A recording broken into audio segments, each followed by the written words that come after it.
우리 함께 여는 기도로 2021년 4월 25일 부활절 4주 주일 예배를 시작하겠습니다. 주님은 나의 목자시니 내게 부족함이 없어라. 나를 푸른 풀밭에 누이시며 쉴 만한 물가로 인도하신다. 나에게 다시 새 힘을 주시고 당신의 이름을 위하여 바른 길로 나를 인도하신다. 내가 비록 죽음의 그늘 골짜기로 다닐지라도 주님께서 나와 함께 계시고 주님의 막대기와 지팡이로 나를 보살펴 주시니 내게는 두려움이 없습니다. 아멘. 선한 목자 되시는 주님, 푸른 초장과 쉴만한 물가로 인도하시는 주님 은혜를 찬양합니다. 이 세상에는 우리의 망상과 탐욕을 부추기며 음침한 길로 인도하는 거짓 목자들이 많습니다. 코로나로 생명과 건강이 위협받고 있는 상황에서도 온갖 거짓 정보를 유포하며 방역을 방해하는 이들이 많습니다. 참 불행한 시대지만 그렇기 때문에 거짓 목자를 분별하기도 쉬워졌습니다. 타인의 생명과 존엄을 가볍게 여기고 거짓 정보를 유포하고 코로나 방역을 방해하는 거짓 목자들의 정체가 속속 드러나고 있습니다. 거짓 목자들에게 휘둘리지 않는 우리가 되게 하옵소서. 탐욕과 거짓으로 인도하는 그럴듯한 말에 속지 않고 주님의 사랑으로 함께 만들어갈 푸른 초장과 쉴만한 물가를 사모하게 하옵소서. 전 세계적으로 코로나 상황이 악화되고 있습니다. 느슨해진 마음 다잡을 수 있도록 우리 모두를 도우실 줄 믿으며 예수님 이름으로 기도합니다. 아멘.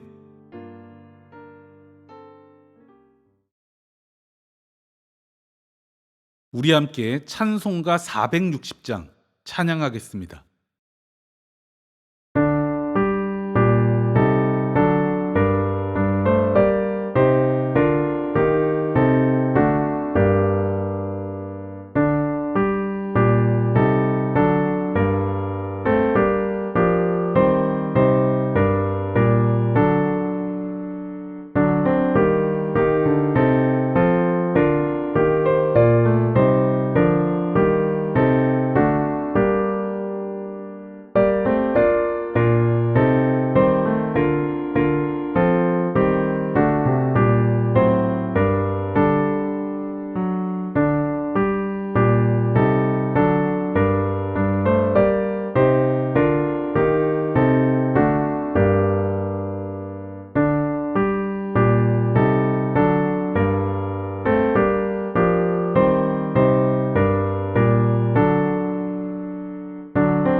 오늘 우리가 나눌 하나님 말씀은 사도행전 4장 5절부터 12절까지의 말씀입니다.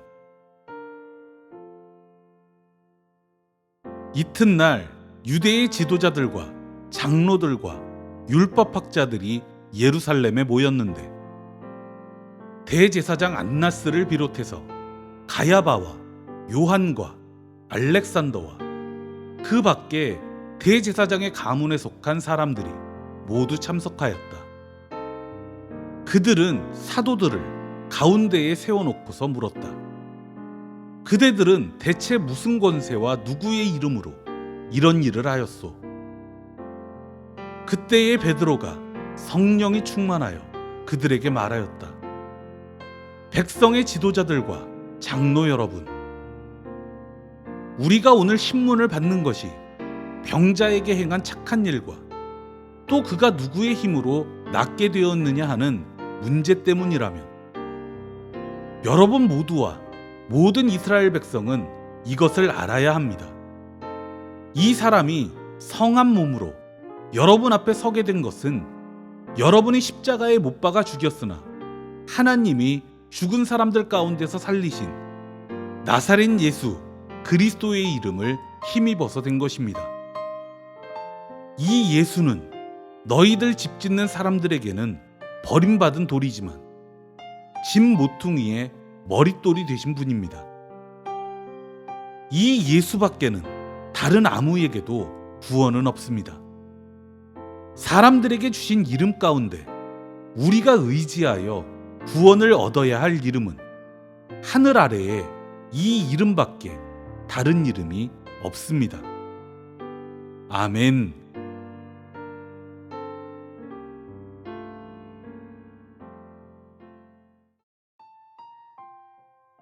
오늘은 진실은 다수결이 아닙니다 를 주제로 하나님 말씀을 전하도록 하겠습니다.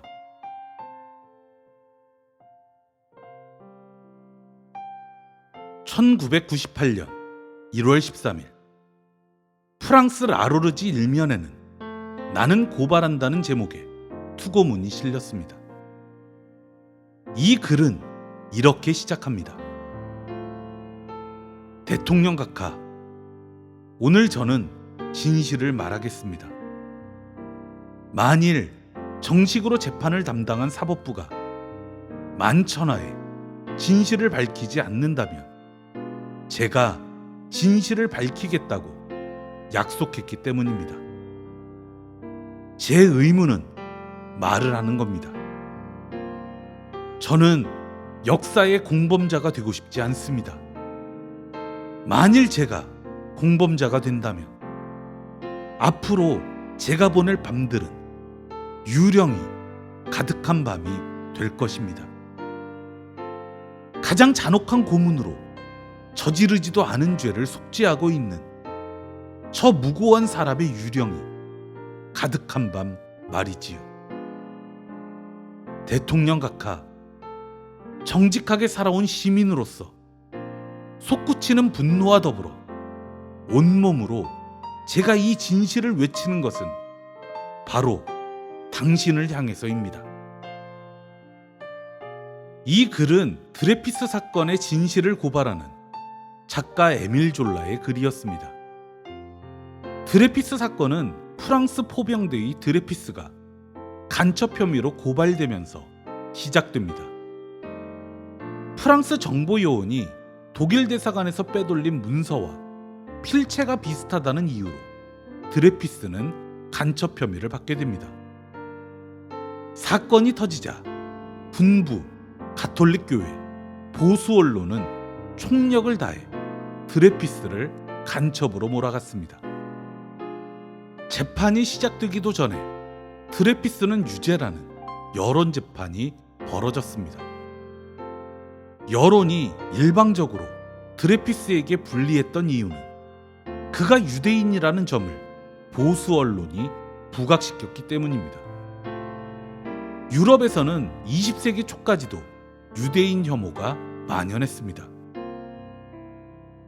증거, 범행 동기, 범행 방법, 어느 것 하나도 명확하게 밝혀지지 않은 상태에서 사법부는 드레피스에게 종신형을 선고하고 외딴 섬으로 유배를 보냈습니다. 이 사건은 이렇게 일단락이 되는 듯 했습니다. 그러나 1897년 소수 지식인들의 끈질긴 노력으로 진범이 구속됩니다. 진범은 프랑스인 소령 에스테라지였습니다. 진범이 밝혀졌으나 드레피스를 유죄로 몰고 간 세력은 재심을 반대했습니다. 재심을 받아들일 경우 군부와 기득권 세력의 신뢰가 추락한다는 게 그 이유였습니다. 명백한 증거가 있음에도 불구하고 군부는 진범 에스테라지 소령을 풀어줍니다. 이에 분노한 에밀 졸라는 여론재판과 증거 조작으로 진실을 은폐하려는 기득권 세력을 향해 나는 고발한다는 글을 투척했던 것입니다. 유대인이라는 이유가 유죄의 증거가 될 수 있는가?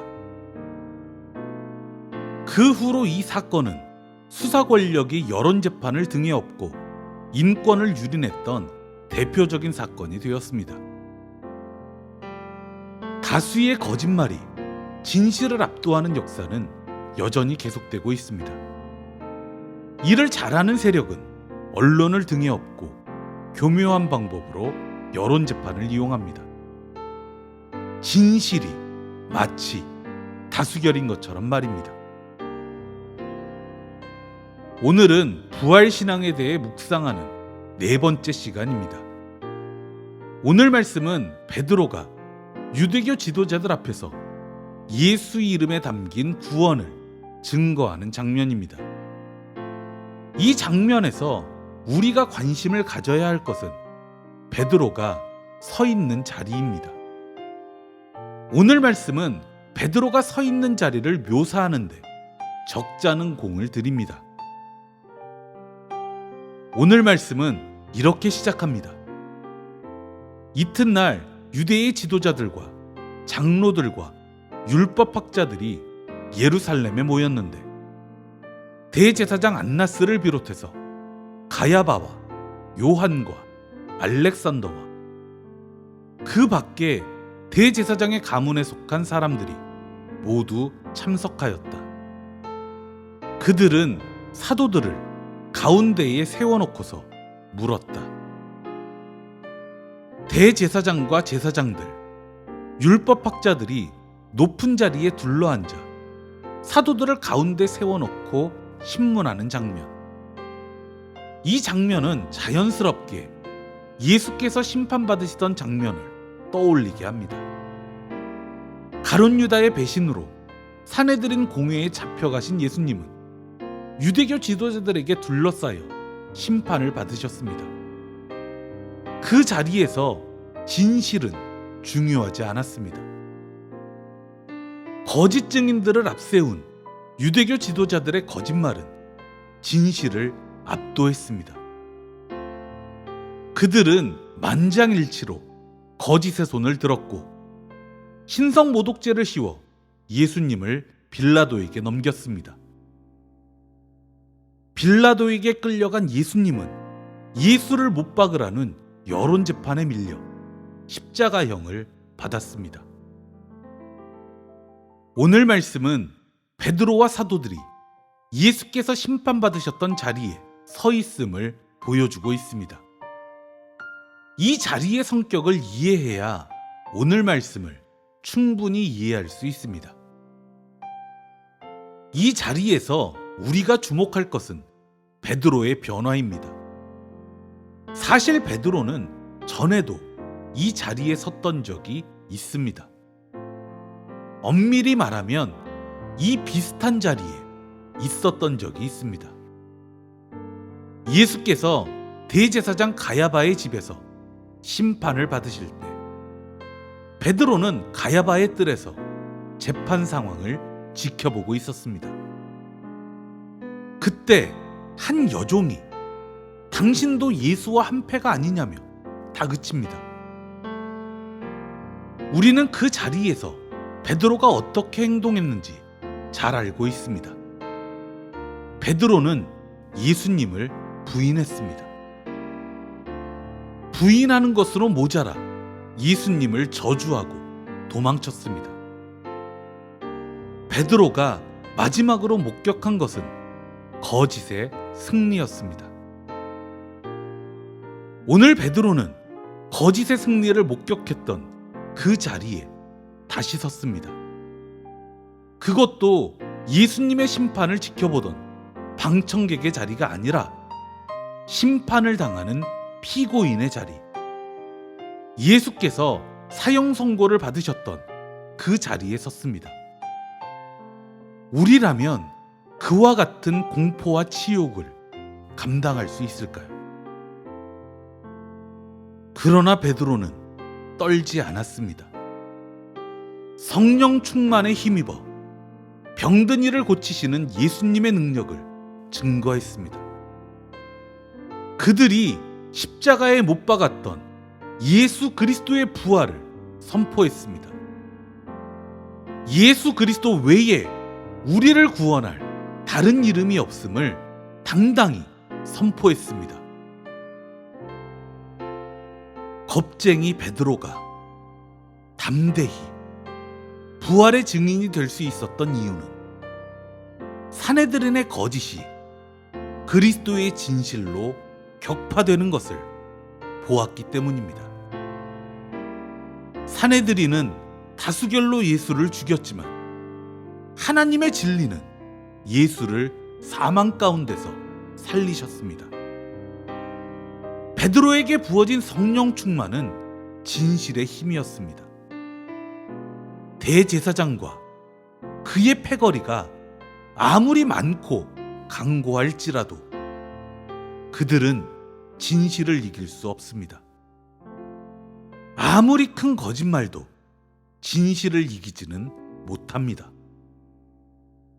예수 그리스도의 부활이 그 증거입니다. 오늘 우리가 베드로에게서 배워야 할 부활 신앙은 거짓의 파도 앞에서 흔들리지 않는 진실의 힘입니다. 우리가 추구할 성령 충만은 열심히 진실을 추구하는 믿음입니다. 예수께 이르는 길은 달콤한 거짓말이 아니라 불편한 진실입니다.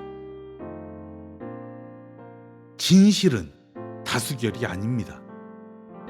이 사실로부터 진실을 찾는 거룩한 발걸음은 시작됩니다. 기도하겠습니다. 주님, 거짓에 관대하지 않고 진실에 부지런한 주님의 사람이 되겠습니다. 하나님 사랑을 탐욕과 폭력으로 왜곡하는 모든 거짓 목자로부터 사랑의 진리를 사수하는 우리가 되게 하옵소서. 예수님 이름으로 기도합니다. 아멘.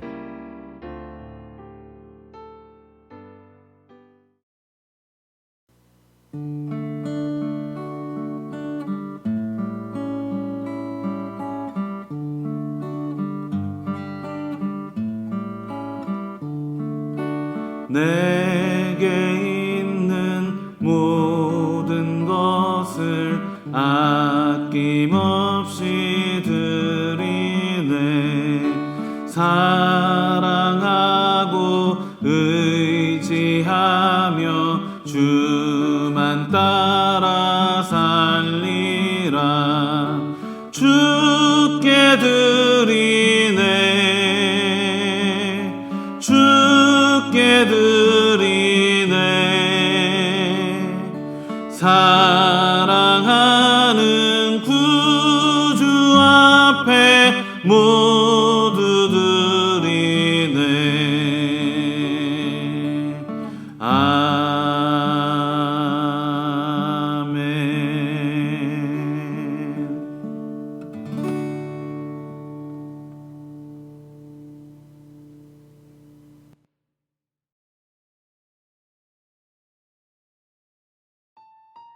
축도하겠습니다.